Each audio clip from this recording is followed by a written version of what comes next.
दिव्यांगम YouTube channel पर आप सभी का स्वागत है। जैसे कि आप जानते हैं कि मैं एक लंबे समय के बाद आप सभी के साथ मिल रही हूँ। जैसा कि मैंने आपसे वादा किया था कि मैं आपको अपने वीडियोस भेजती रहूंगी, परंतु कुछ कार्यों की वजह से मैं आपको इधर कोई भी वीडियो भेज नहीं पाई हूँ। मैं सोचा क्यों ना शुरुआत करी जाए इस नए साल से इस पर कि दिव्यांग समाज में जो एक सबसे बड़ी समस्या है कि दिव्यांगों को एक हीन भावना से देखने की। दोस्तों, आप क्या जानते हैं कि आपने कई बार ऐसा देखा होगा कि लोग कहते हैं कि हम पढ़ना चाहते थे पर पढ़ नहीं पाए, हमें तो कोई सहायता ही नहीं मिली जिसकी वजह से हम आगे नहीं बढ़ पाए, हमें बहुतों ने किसी ने सहारा नहीं दिया इसलिए हम आगे नहीं बढ़ पाए। लेकिन क्या आपने उन्हीं अपने लोगों के बीच में कभी ये देखा है कि कुछ ऐसे लोग हैं जिन्हें ना कोई सहारा मिला, ना जिन्हें किसी ने साथ दिया और ना किसी योजना का लाभ मिला, उसके बाद भी वो आज इस मुकाम पर हैं कि हमारे बीच में एक बहुत अच्छा नाम करके हमारे सामने खड़े हुए हैं और ऐसे उच्च पदों पर भी आसीन हैं जहां पर मतलब एक आम आदमी का पहुंचना भी बहुत ही मुश्किल होता है। आसान राहें नहीं थी उन सभी की। हम दूर क्यों जाए, अगर हम विकलांग साथी ट्रस्ट के अध्यक्ष महोदय श्री वी.के. मिश्रा जी की बात करें तो आप सबको पता होगा शायद कि वो एक सीतापुर के एक छोटे से गांव से बिलोंग करते थे, जहां पर उनके लिए पढ़ने लिखने की कोई बहुत ज्यादा साधन नहीं थे। गांव में जब वो जाते थे तो उनको स्कूल नहीं था उनके पास जाने के लिए, उस स्कूल के लिए साधन नहीं था, पास में नहीं था स्कूल।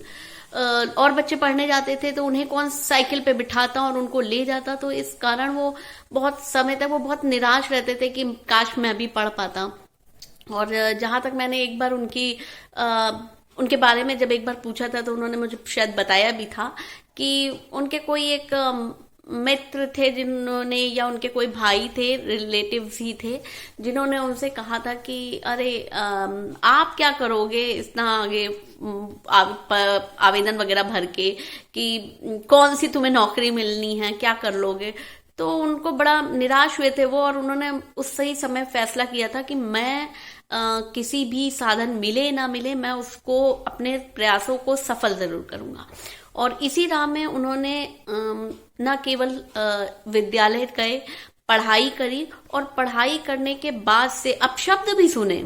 आपको पता होगा जैसे कि जो शब्द मैं लेना नहीं चाहती हूँ लेकिन अक्सर दिव्यांगजनों के लिए वो शब्दों का इस्तेमाल किया जाता है, वो भी सुने, लेकिन उसके बावजूद उन्होंने हिम्मत नहीं हारी और उन्होंने न केवल अपनी शिक्षा को एक अच्छे स्तर से पूर्ण किया बल्कि एक इतने बड़े पद पर भी रहते हुए उन्होंने दिव्यांगों के लिए सदैव कार्य किया और उसी एक उच्च पद से वो सेवानिवृत्त भी हुए हैं।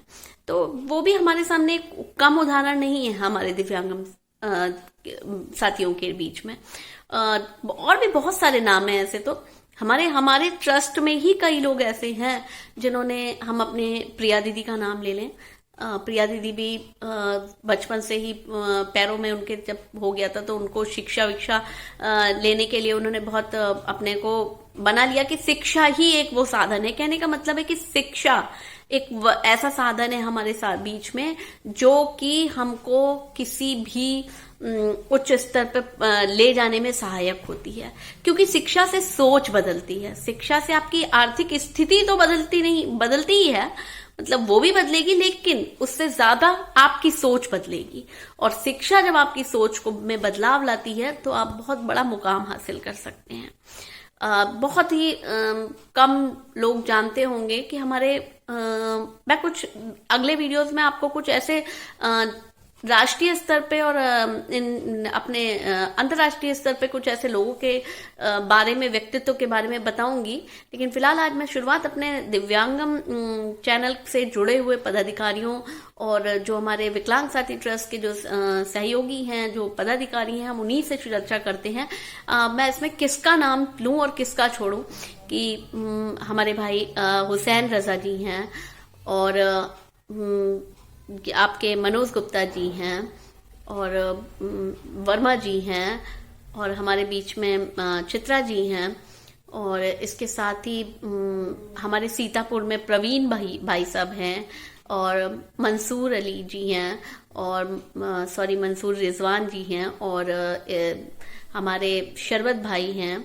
तो ये सारे वो नाम हैं जिन्होंने कहीं ना कहीं अपने मुकाम को हासिल किया है।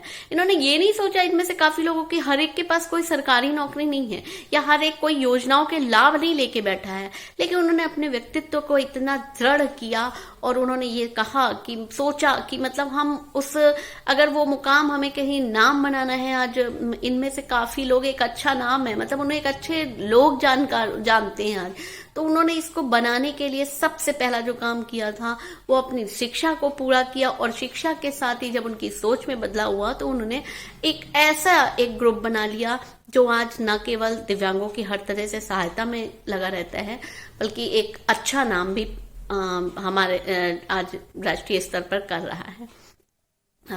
मैं आप सभी से सिर्फ बार बार ये कहूंगी कि जो अभिभावक जिनके माता पिता को पता चलता है कि जब मेरे बच्चे में दिव्यांगता है, उसके किसी अंग में कोई कमी है, तो कृपया करके उसको अपने बच्चों को सिर्फ और सिर्फ शिक्षा को पूर्ण करने का जोर देना चाहिए। जब शिक्षा पूरी होगी तभी वो आगे जाकर किसी उस पर अच्छे मुकाम पर पहुंच सकेगा और समाज की मुख्यधारा से भी जुड़ सकेगा। तो हौसले कम नहीं होने चाहिए। हौसले होते हैं तो सपने देखेंगे, तभी सपने पूरे होते हैं। अगर आप ये मान के बैठ जाएंगे कि ये ऊपर वाले का एक अभिशाप है जो हमारी किस्मत में है, तो फिर ये किस्मत कभी नहीं बदलती है। इसको किस्मत को बदलना पड़ता है, और किस्मत तब बदलती है जब आप थोड़ा सा कर्म करते हैं। तो दोस्तों, मेरी आपसे यही गुजारिश है और आशा है कि आप भी अपनी किस्मत को बदलेंगे। और जैसे कि मेरी 4 पंक्तियां सदैव की फेवरेट रही हैं कि ईश्वर का दिया कभी अल्प नहीं होता, जो टूट जाए संकल्प नहीं होता, जो हौसलों से जिया करते हैं जिंदगी, उनकी जीत का कभी कोई विकल्प नहीं होता। तो दोस्तों, आप अपने को मजबूत करें, अपने हौसलों को उड़ान दें, अपने सपनों को देखें। और इसी के साथ मैं अगले वीडियो में आपको अपने कुछ ऐसे नामों को बताऊंगी जिन्होंने एक अच्छा मुकाम हासिल किया है। धन्यवाद।